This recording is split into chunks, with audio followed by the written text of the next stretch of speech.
Welcome back to the Chronic Presence podcast. I am coming on today to kind of share what the vision is for me moving forward with this. I have a confession to make, and that is I tend to fall into performance quickly and lose sight of what my intentions or my calling was on certain projects, especially when they are potentially public facing, such as this. And while I seem to be very comfortable going on other people's podcasts and sharing my experiences when it's being guided by their interview questions and their process, I seem to have actually kind of lost sight of why I started doing this in the first place. So my initial intention with creating the podcast like this, and actually even the associated Instagram page, was to have a space where I could actually talk through my healing journey, my processing, the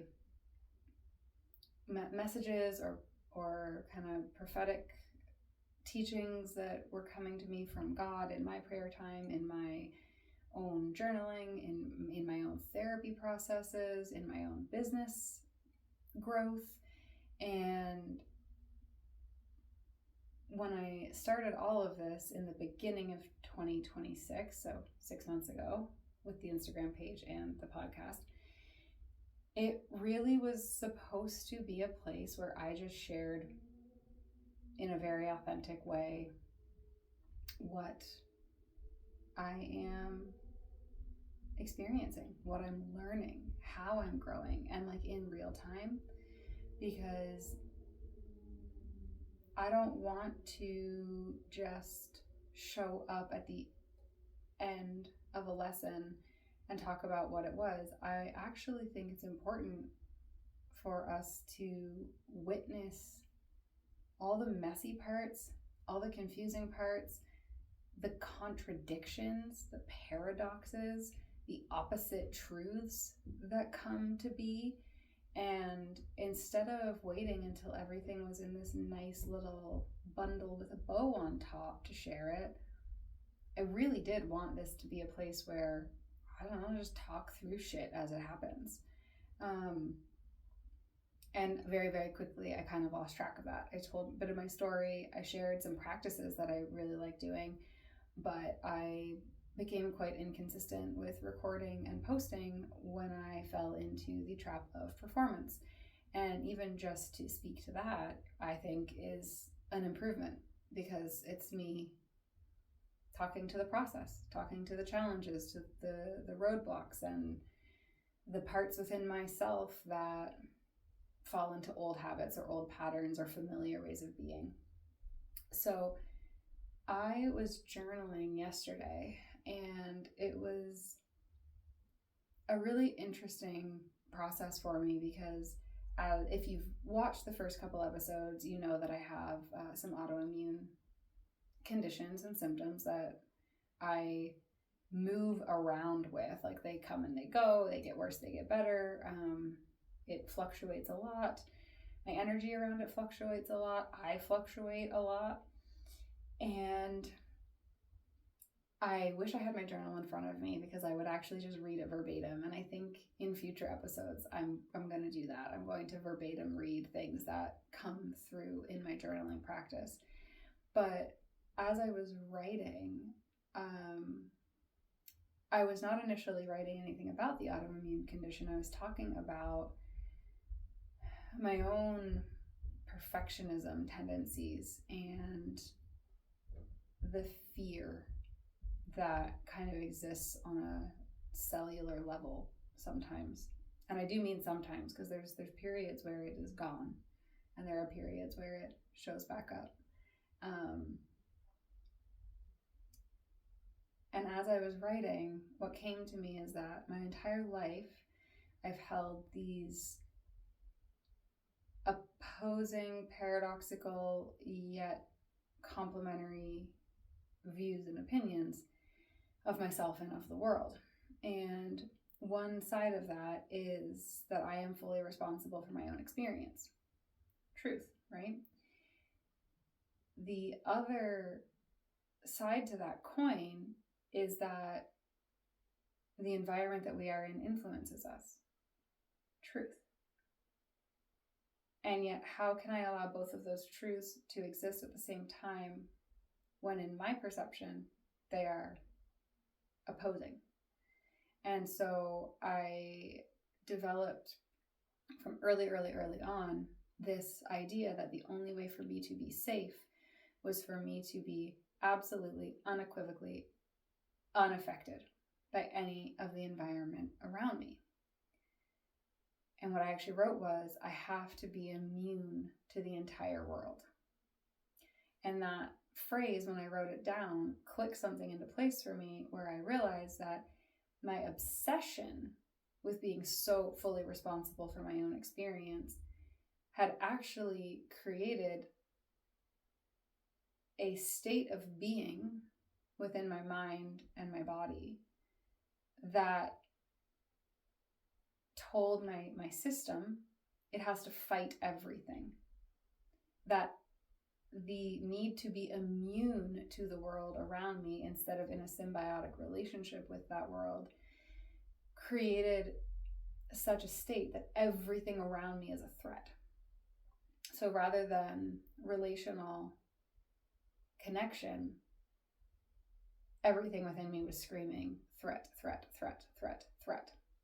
And it's no wonder that my body responds to that with an immune system that is attacking everything it sees, right?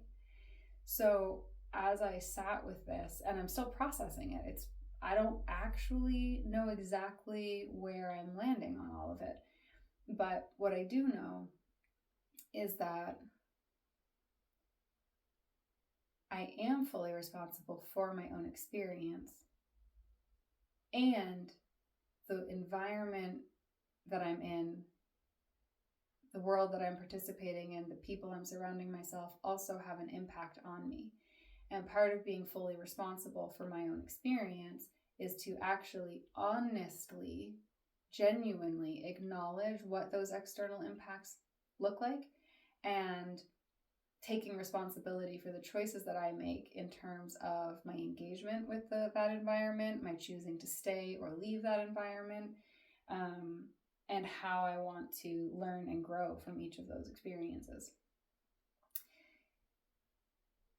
It's a really hard one, because deep within myself, alongside this idea that I had to be immune to the entire world, and that the safest way to be would be so responsible for myself that nothing can impact me, I created an inner voice that held a lot of shame and self-blame. I think that's the most critical part.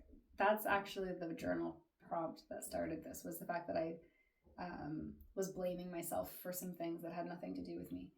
And that self-blame stemmed from a very, very young child needing everything to be her responsibility and her fault, because if it was, it meant that she had the control to change the environment, or to no longer react to the environment.